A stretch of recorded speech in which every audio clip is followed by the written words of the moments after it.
ونستغفره ونؤمن به ونتوكل عليه ونعوذ بالله من شرور أنفسنا ومن سيئات أعمالنا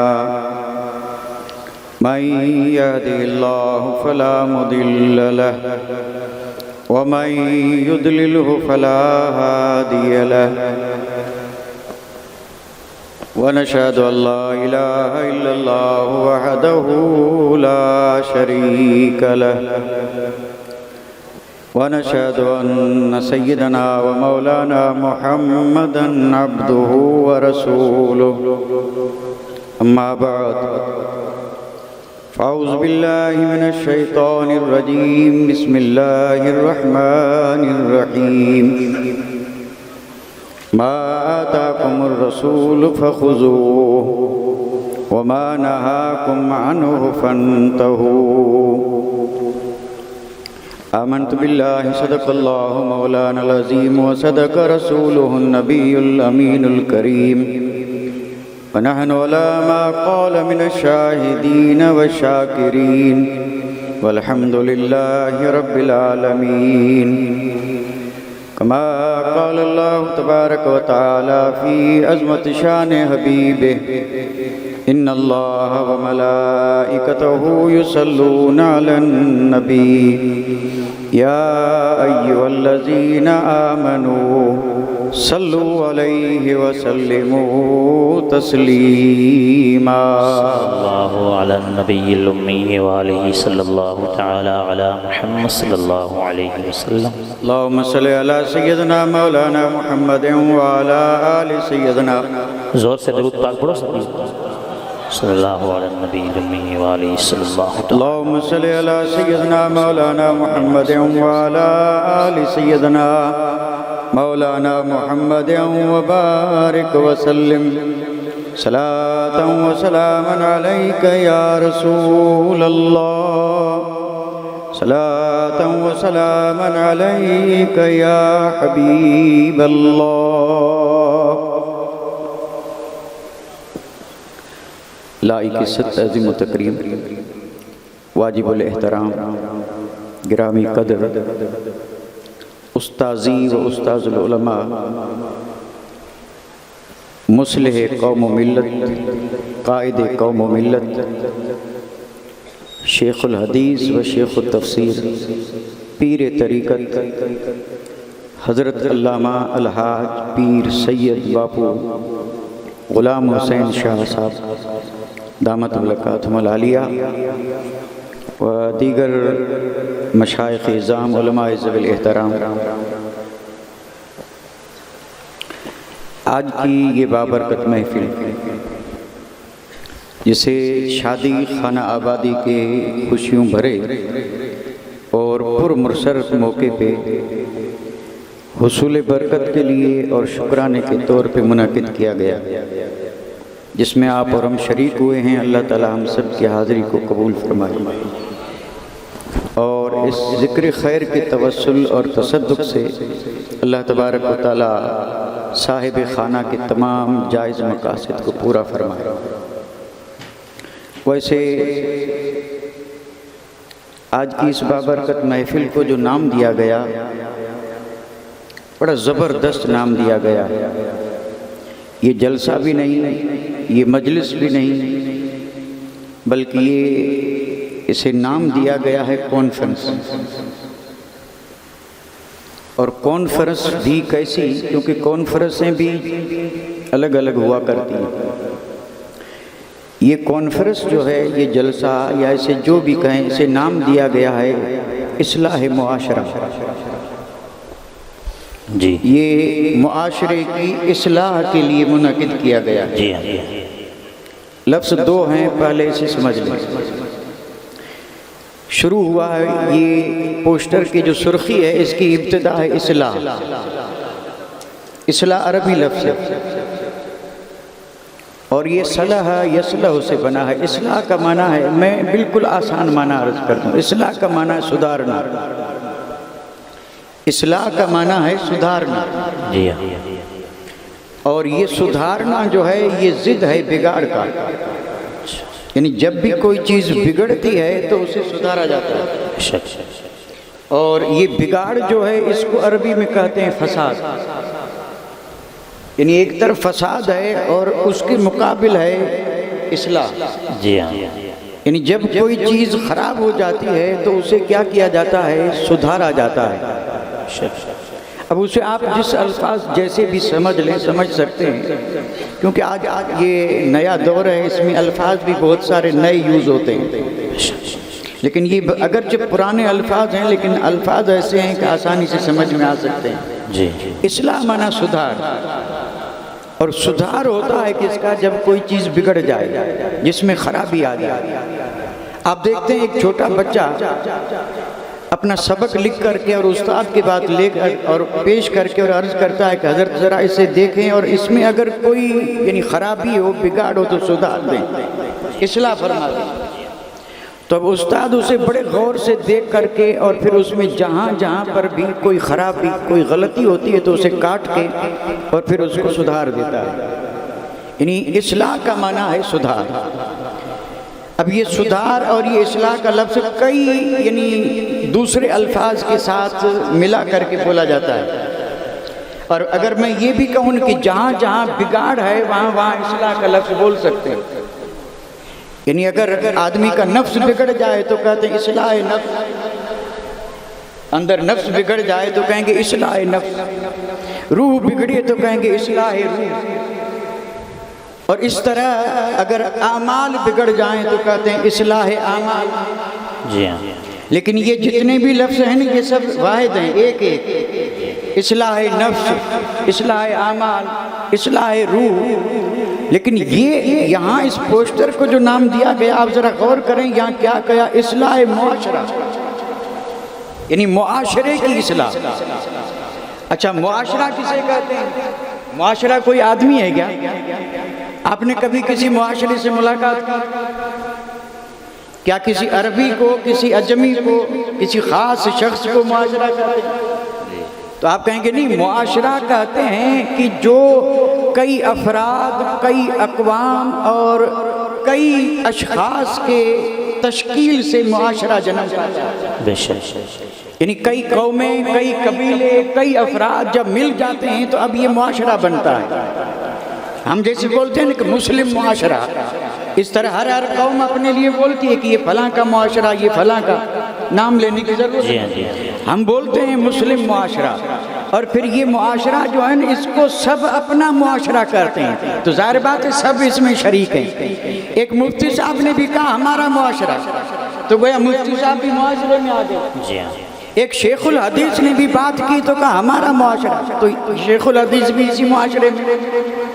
یعنی ہمارے جتنے بھی طبقات ہیں وہ سب اسی معاشرے میں ہیں، اسی کے افراد ہیں، بے شک، کیونکہ انہی افراد سے یہ معاشرہ تشکیل پاتا ہے، جنم لیتا ہے، پیدا ہوتا ہے۔ اب جیسے آپ میرے سامنے بیٹھے، یہ معاشرہ ہے۔ اب یہاں ذرا اس دونوں الفاظ پہ غور کر رہے ہیں، اصلاح معاشرہ یعنی معاشرے کا درست کرنا، معاشرے کو سدھارنا۔ بے شک، اور میں نے عرض کیا یہ سدھارا تب جاتا ہے جب بگڑے، بھائی ایک آدمی بگڑے، دو بگڑے، ایک گھر بگڑے۔ یہ تو ہم سنتے چلے آئے، کہتے ہیں فلاں گھر میں فلاں آدمی بگڑ گیا، فلاں گھر بگڑ گیا۔ اچھا، اس سے بھی زیادہ کہیں فلاں محلہ بگڑ گیا۔ لیکن یہاں محلوں سے بھی اوپر، شہروں سے بھی اوپر، اور بات ہو رہی ہے قوم مسلم کے معاشرے کی، اور اب کہا جا رہا ہے کہ معاشرے کی اصلاح، تو کیا پورا معاشرہ بگڑ گیا؟ جی جی، یعنی کیا پورا معاشرہ بگڑ گیا؟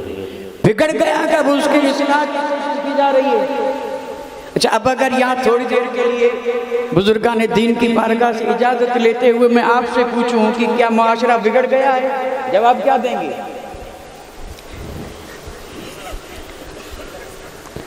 بہت بگڑا ہوا ہے۔ معاشرہ بگڑا ہے یا نہیں بگڑ گیا؟ اچھا، پھر بھی اگر یہ بگاڑ سمجھ میں نہ آئے، کیونکہ بگاڑ کوئی چھوٹا موٹا نہیں، آج جو بگاڑ ہے اگر اس کو کوئی تشبیہ دینا چاہے تو میں یہ کہوں گا کہ ہمالیہ پہاڑ سے بھی بڑا بگاڑ ہے۔ آج جو ہمارے معاشرے میں بگاڑات ہیں سب کو جمع کر دیں، یہ اتنے بڑے بڑے پتھر ہیں کہ ایک کے اوپر دوسرے رکھتے چلے ہیں پہاڑ بن جائے، بگاڑ اتنا ہے۔ لیکن وہ سارے بگاڑ ایک طرف، کیونکہ بگاڑ کی بھی کئی قسمیں ہیں، اندری بگاڑ ہے، باطنی بگاڑ ہے، ظاہری بگاڑ ہے، دینی بگاڑ ہے، دنیاوی بگاڑ، نہ معلوم کتنے بگاڑ قوم میں موجود ہیں یا نہیں۔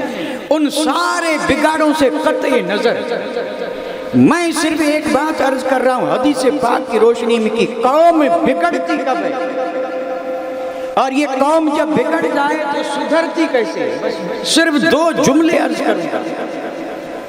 یعنی سارا معاشرہ بگڑ گیا، کیسے بگڑا تو حدیث سن لیں، میں صرف برکت کے لیے حدیث پڑھ رہا ہوں، ورنہ اس مضمون کی دو حدیثیں ہیں اور وہ حدیثیں ایسی ہیں تفصیل طلب ہے۔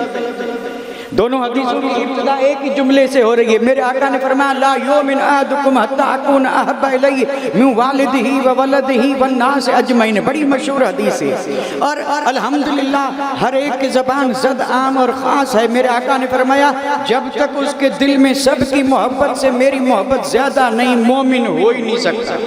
واہ واہ واہ، درست ہے یا نہیں؟ بے شک۔ دوسری حدیث سن لیں، میرے آقا ارشاد فرماتے ہیں لا یؤمن احدکم، تم میں سے کوئی بھی اس وقت تک کامل مومن ہو ہی نہیں سکتا۔ کس وقت تک؟ میرے آقا نے فرمایا حتی یکون ہواہ تبعا لما جئت بہ، فرمایا اس وقت تک تم کامل مومن ہو ہی نہیں سکتے جب تک، ایسا ترجمہ کروں گا انشاءاللہ بڑی آسانی سے سمجھ میں آئے گا، ایسا آسان سے آسان ترجمہ، جی جی اس وقت تک مومن ہو ہی نہیں سکتے۔ کب تک؟ فرمایا حتی یکون ہواہ، یہاں تک کہ اس کی چاہتیں، اس کی آرزو ہیں، تبعا لما جئت بہ، تابع نہ ہو جائیں اس کی جس کو میں لے آیا۔ یہ تو میں نے لفظی ترجمہ کیا ہے، اس کا آسان ترجمہ جو ہمارے بزرگوں نے ہمیں دیا وہ یہ ہے کہ تم میں سے کوئی بھی اس وقت تک کامل مومن ہو ہی نہیں سکتا جب تک، اب غور سے سنیں، میری طرف دیکھیں، جملہ ہے، جملہ کوئی تقریر نہیں ہے، جملہ ہے، اور یہ جب غور سے سنیں گے سمجھ میں آئے گی بات۔ اس وقت تک کوئی کامل مومن ہو نہیں سکتا، کب تک؟ تو میرے آقا نے فرمایا اس وقت تک کہ اس کی طبیعت میری شریعت کے تابع نہ ہو جائے۔ سبحان اللہ، سبحان اللہ، یعنی جب تک اس کی طبیعت شریعت کے تابع نہ ہو جائے۔ مقصد کیا نکلا؟ یہی تو فساد ہے، اسی کا نام فساد ہے۔ اصلاح کیا ہے؟ اصلاح یہ ہے کہ مومن کا ہر کام شریعت کے مطابق ہو تو پھر یہ اصلاح ہے، اور اگر شریعت کو رکھیں ایک طرف اور ہر کام ہونے لگے طبیعت کے مطابق، یہی فساد ہے، یہی بگاڑ ہے۔ بے شک بے شک، واہ واہ واہ، یہی بگاڑ ہے، بے شک۔ اچھا اب یہ سوال بڑا اہم سوال ہے، اہم بھی ہے بھاری بھی ہے، جی جی جی، یعنی طبیعت اور شریعت۔ مومن کسے کہتے ہیں؟ جو طبیعت کو ایک طرف رکھ دے، شریعت کو سینے سے لگائے، اور اگر مومن ہو کر کے بھی طبیعت کا تابع ہو تو مومن میں اور اس میں فرق کیا؟ جی ہاں، بھائی مومن ہو کر کے محبت کا دم بھر کے، اولیاء کی غلامی کا اعلان کر کے، خواجہ و غوث کی محبت کا دم بھر کے، اور پھر بھی وہ زندگی بسر کرے کس کے حکم پہ؟ طبیعت کے مطابق، طبیعت کے مطابق۔ جی ہاں، تو میں عرض کر رہا تھا اس میں اور اس میں کوئی فرق ہے؟ اس میں اور اس میں فرق ہی یہی ہے، فرق ہی یہی ہے کہ جس نے کہا کہ میں نبی کا غلام ہوں، جس نے کہا کہ میں اپنے آقا کا دیوانہ عاشق اور غلام ہوں، تب اس کی پہچان یہ ہے کہ اس کی زندگی میں کہیں طبیعت کا راج نظر نہیں آئے گا، وہ جہاں بھی رہے گا شریعت کا تاج سجائے اور شریعت کے تابع نظر آئے گا۔ سبحان اللہ، حق حق حق، طبیعت اور شریعت، اگر طبیعت ہے تو فساد ہے، اور فساد ہے تو تباہی اور بگاڑی ہے، کیونکہ فساد مانا بگڑنا، اور بگڑی ہوئی چیز کو کوئی منہ نہیں لگاتا۔ چیز بگڑ جائے.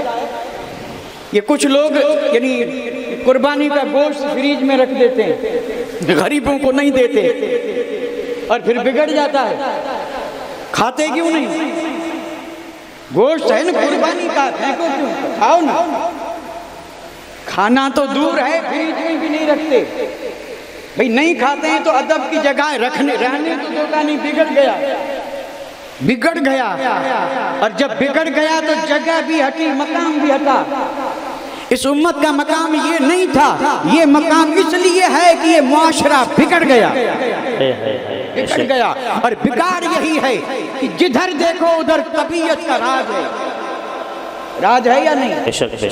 معذرت کے ساتھ آپ سے پوچھوں، صبح اٹھے تھے نا؟ اٹھے تھے تب تو آئے ہیں، اور نہیں اٹھے ہوتے تو کیسے آتے؟ بھئی رات کو جا کے خیر سے سو گئے، اٹھے تھے تو بتائیے جب اٹھے تھے تو طبیعت سے اٹھے تھے یا شریعت سے؟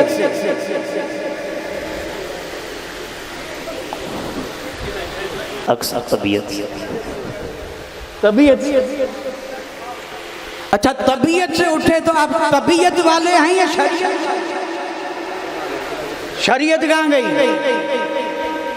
اسی کا نام بگاڑ ہے، اسی کا نام بگاڑ ہے.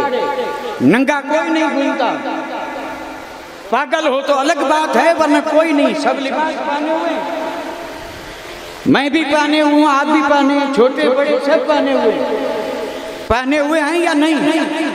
تھوڑی دیر آنکھ بند کر کے اپنے قاضی صاحب سے پوچھیں کہ ہم نے جو لباس پہنا یہ طبیعت سے ہے یا شریعت سے؟ سوچیں نا. بہت بات بھاری تو نہیں ہونی، بھاری تو ہو یا نہ ہو، وقت پورا ہو گیا. وَمَا عَلَيْنَا إِلَّا الْبَلَاغُ وَآخِرُ دَعْوَانَا. اس کو پورا کیجیے نا.